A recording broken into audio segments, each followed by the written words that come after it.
Hello everyone. In this video we are going to talk about density, what density is. Well, density is the amount of mass in given unit volume or in given space. Let's have a look at this figure, the figure below. We see gas, liquid, solid, which are three states of matter, and each is given a unit volume, an equal unit volume. So we'll see the unit volume for gas is equal to that of liquid and that of solid. So in each unit volume you will see the amount of mass, which is shown by these particles, colorful particles. And these colorful particles, they represent atoms or molecules, because all matters are made up of molecules or atoms. So in this case, as you see, the most packed one is solid compared to among liquid and gas, because in gas you will see there is a lot of space between the particles, whereas in liquid less compared to gas, and in solid almost there is no space and particles are tightly packed. So this is the concept of density. It means how tightly packed the matter is. Mathematically, density is shown by this equation. Rho is equal to mv. So rho represents density. Density is denoted by this symbol rho is equal to m. M is represents mass, and V is volume. So V is volume. So the unit for mass is a kilogram, and the unit for volume is cubic meter. Therefore, the unit for density is kilogram per cubic meter. But sometimes density is also measured or represented by this unit, gram per cubic centimeter. So depending on the problem or the information that we are given, these two units are used, but mostly this unit, kilogram per cubic meter, is the standard SI unit for density. Okay, therefore, according to this equation, if we have got a 1 cubic, let's say cubic meter, 1 cubic meter unit volume, volume of space. So if we have 1 kilogram in this 1 cubic meter, therefore the density will be 1 kilogram per cubic meter. So if in 1 cubic meter we have 2 kilogram mass, amount of mass, therefore the density will be 2 kilogram per cubic meter, and so on. So density has a directly proportional to mass. It means that if the mass is large in a certain volume, therefore the density is large. And also, if the mass is large, therefore the gravitational force is large. Yeah, so therefore on gas we see the gravitational force, which is Fg, or weight, simply weight, which is equal to mg, is less than that of in liquid, and the gravitational force of liquid is much less than that of solid in solid. So Fg, or weight of solid, is larger than that of liquid and gas. So this is the concept of conceptual part of the density. Now let's have a look at this table, which shows the densities of some known substances that we already know, such as gold, water, copper, ice, and so on, silver, and so on. So in this table, we see there are two columns. One density is given based on gram per cubic centimeter, and the other one is kilogram per cubic meter. Let's just focus on this column which shows the density of the substances based on gram per cubic centimeter. We see gold 19.3, silver 10.5. It means that gold is denser than silver, or has more density than silver. Ice, for example, is the density of ice is 0.9, and the density of water is 1. That means the density of ice is less than the density of water. And let's compare mercury with gold, for example. As you see, mercury has less density than gold, and so on. Oil, wood, and so on. So that comparison of densities, especially between liquids such as water and some solids, or even some other liquids such as oil, will lead us to another topic, which is about float, sink, or suspend. So in this part, we are going to use this comparison, the information that we have got, the density of different materials, to determine whether, when one object, which is made up of each of these substances, falls or drops into another liquid, what will happen? So which of these scenarios will happen: sink, float, or suspend?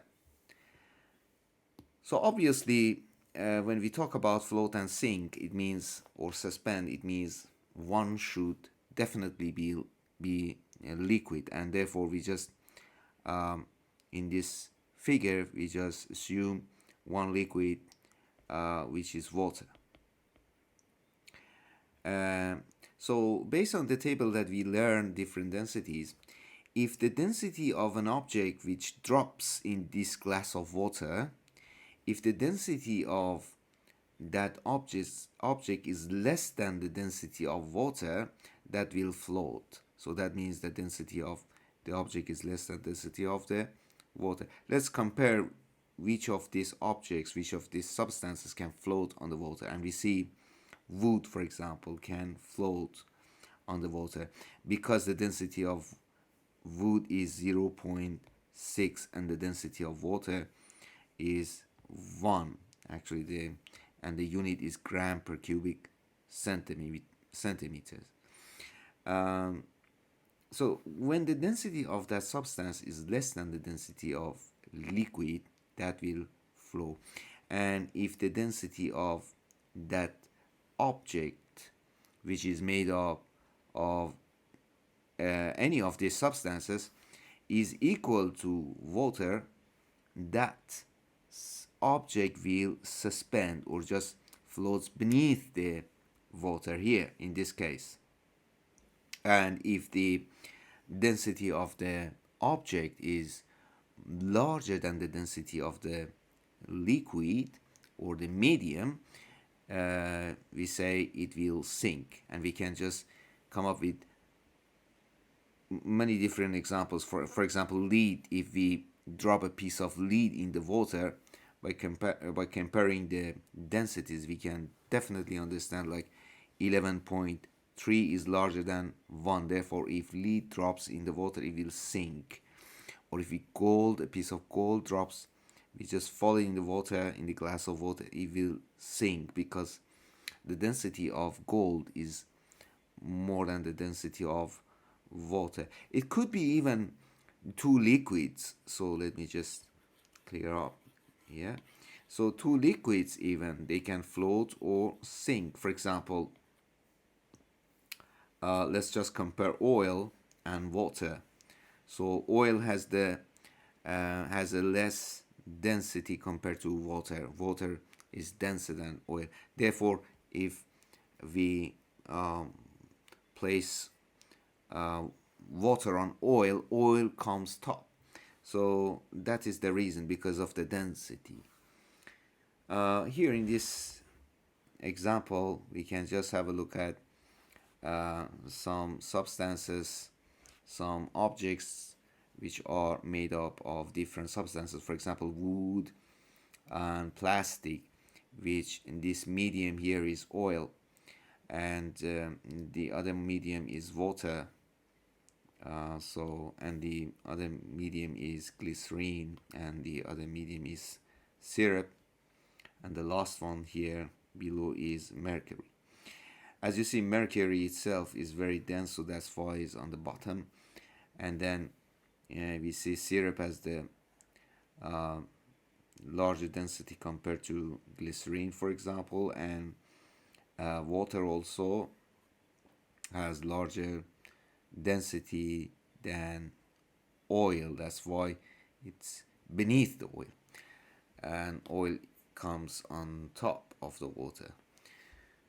And in each medium we see two objects or one object, wood and plastic. Depending on the density, we need to just compare the density of this object compared to its own medium. And you see this one, which is made up of wood, is less than the density of oil. Therefore it will float on the top of the oil. And the other one, which is more than the larger number, the density is larger number than the oil, that will sink in the oil. But this object has less density than water, so therefore it will float on top of the water. And tar as well, like let's have a look at tar. Let's compare the densities and we can just say sink or float. We see the tar, which is here, has larger density than water. That's why it sinks. And it also sinks in the oil because the density of tar is larger than the density of oil. Okay, but the density of tar is not larger than the density of glycerine. That's why it will float on glycerine, but it will sink in water. And that goes with rubber washer, for example, and syrup. We just need to compare the densities. And on the bottom of syrup, we see there is a copper wire. Here is a copper wire, CY, copper wire. And the copper wire sinks in syrup because the density of the copper wire is larger than the density of syrup. But it floats on mercury because the density of mercury is larger than the density of copper wire.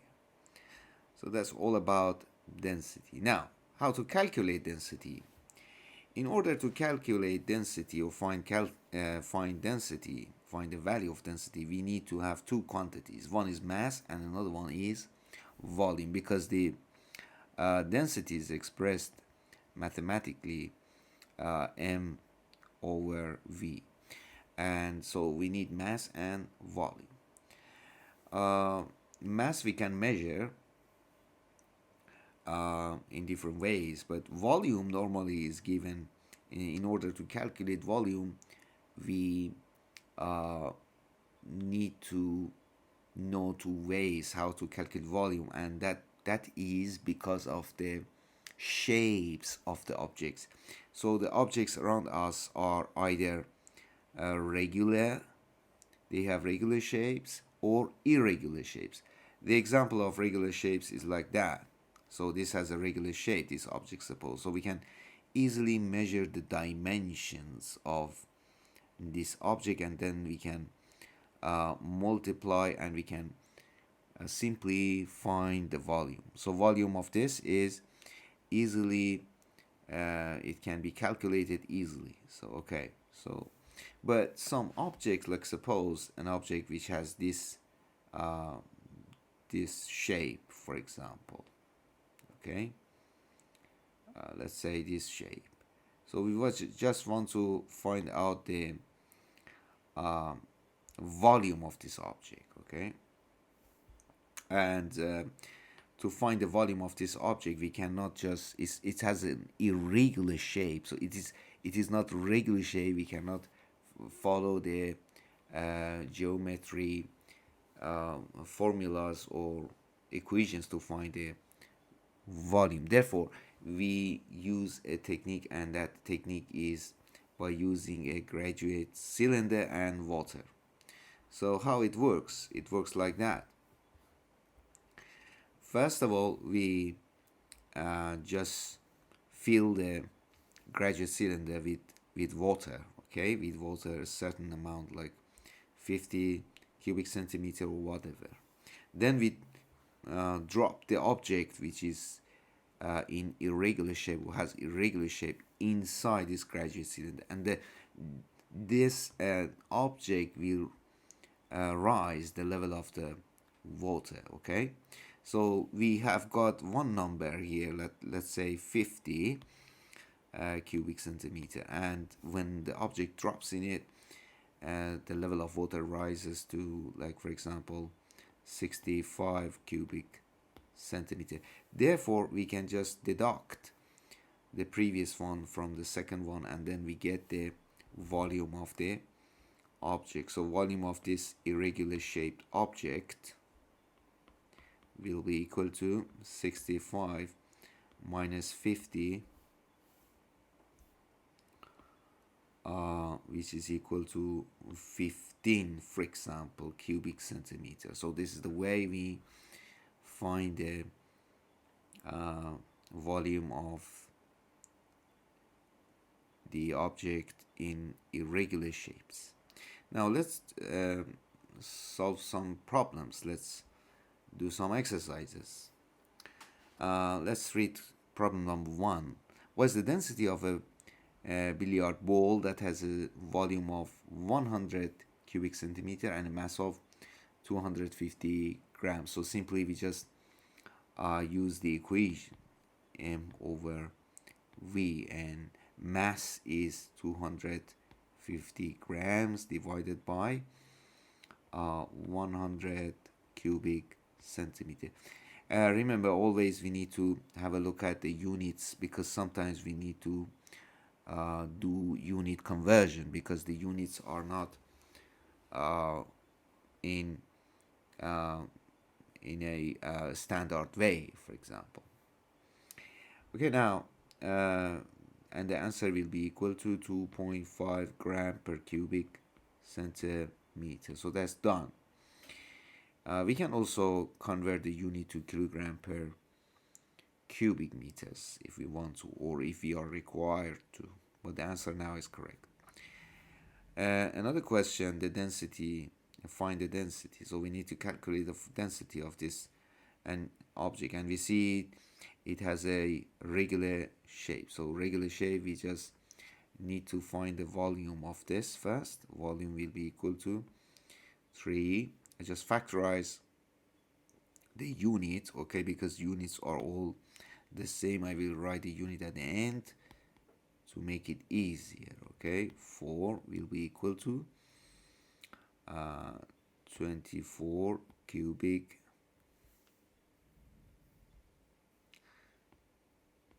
centimeter. 24 cubic centimeter. And then the mass is given, which is equal to 12 grams. So rho is equal to mass over v, which is equal to 12 divided by 24, which is equal to 0.5 gram per cubic centimeter. Another example, an irregularly shaped object displaces 32 milliliter of water. It has a mass of 9 grams. Find the density. So when it says the displaces, it means rises. So we don't need to deduct, because the amount of the water displaced is given here, 32 milliliter. But here look at the unit is milliliter, is not cubic centimeter. But we know that 1 milliliter is equal to 1 cubic centimeter. Therefore, we just calculate the density, and we just write the 9 gram over 32, and the answer will be 9 divided by 32 is equal to 0.28 gram per cubic centimeter. Another example, which is about a rock dropped in a graduate cylinder, rises the level of water from 20 milliliter to 35 milliliter. Okay, and then what is the density? The mass is given, so we find the volume, which is the volume of the rock, is equal to 35 milliliter minus 20 milliliter, which is equal to 15 milliliter,